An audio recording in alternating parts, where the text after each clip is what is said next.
जो मैं आपको बताने जा रहा हूँ वो सदियों पहले की बात है। एक बार एक बुलबुल को बहुत भूख लगी। वह भोजन तलाश करते करते एक अमरूद के पौधे पर जा बैठी और अपनी चोंच से अमरूदों को कुतरने लगी। ऐसा करते हुए उसने अमरूद खाए नहीं थे जितने कि उसने गिरा दिए थे। अमरूद के पौधों से इस तरह की बर्बादी सहन नहीं हुई। उसने बुलबुल से कहा, ओ बुलबुल, तुझमें और तोते में भला अब क्या फ़र्क रह गया है? वह भी खाता कम है और नष्ट ज़्यादा करता है।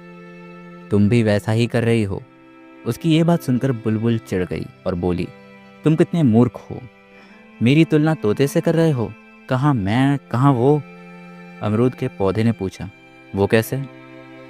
तब बुलबुल ने कहा, मैं अगर पेट भरने के लिए फल खाती हूँ तो साथ साथ तुम्हें मीठे गीत भी तो सुनाती हूँ।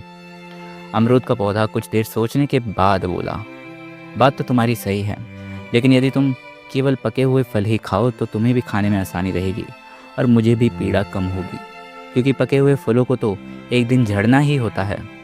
बुलबुल को उसकी बात जच गई और वह खुशी खुशी मान गई। उसके बाद वह पके हुए फल ही खाने लगी। जब उसका पेट भर जाता तो वह एक भी फल को व्यर्थ चोंच ना मारती। एक दिन सुबह सुबह शीतल हवा में झूमते हुए अमरूद के पौधे ने पास खड़े अनार के पौधे को ये सारी बात बताई।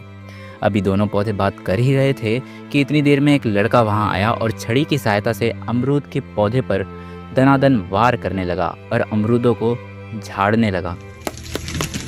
उसने कच्चे, अधपके और पक्के सभी तरह के कितने ही अमरूद झाड़कर ज़मीन पर गिरा दिए थे।